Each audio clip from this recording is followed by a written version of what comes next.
ايه اكتر حاجة حصلت السنة دي بسطتك؟ مش شرط تكون سعادة فظيعة بس بسطت قلبك شوية.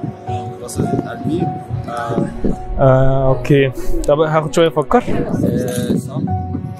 like حاجة in personal life or like academic personal life. personal life. يعني مش هطول ان شاء الله. لا يمكن السنة دي كانت صعبة شوية على ناس كتير، وناس فقدت شغلها، وناس ما عرفتش تقضي وقت كفاية مع الناس اللي بيحبوهم، بس في حاجات صغيرة كانت بتعدي أيامنا. ماما بتبسطك؟ قعدت مثلا مع عيلتي فترة أطول. بصراحة أنا اتعرفت على ناس كتير قوي حلوة وما كنتش متخيلة كده، فالموضوع كان حلو جدا، وبقى في يعني حاجة بتخليني عايزة أجي كل يوم الجامعة وببسط مع أصحابي. ان في ناس جديده دخلت حياتي كويسين جدا.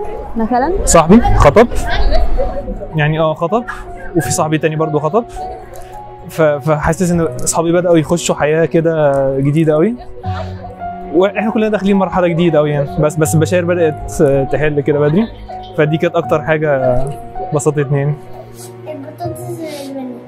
حسيت بقيمه كل حاجه، حسيت بقيمه ان انا اسلم على الناس، دي كانت حاجه كانت مفتقداها قوي، ان انا انزل الشارع وانا مش خايفه.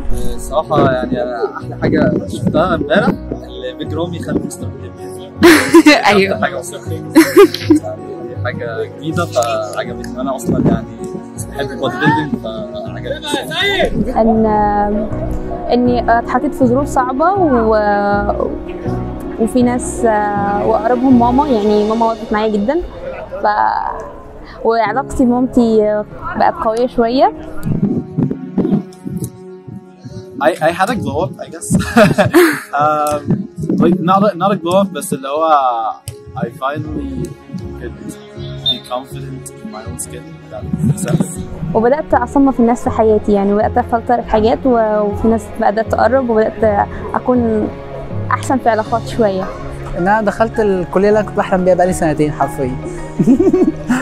بس في حاجات صغيرة كانت بتعدي أيامنا، زي مثلا فيلم حلو اتفرجنا عليه، أو مسلسل كنا مستنيين ولما نزل عجبنا فعلا، أو كتاب قريناه وسحلنا معاه. قولوا لي في الكومنتس ايه الحاجة اللي سهلت عليكم السنة وبسطتكم، ولو عجبكم الفيديو ده شاركوه مع اللي بتحبوهم. أشوفكم الحلقة اللي جاية، باي.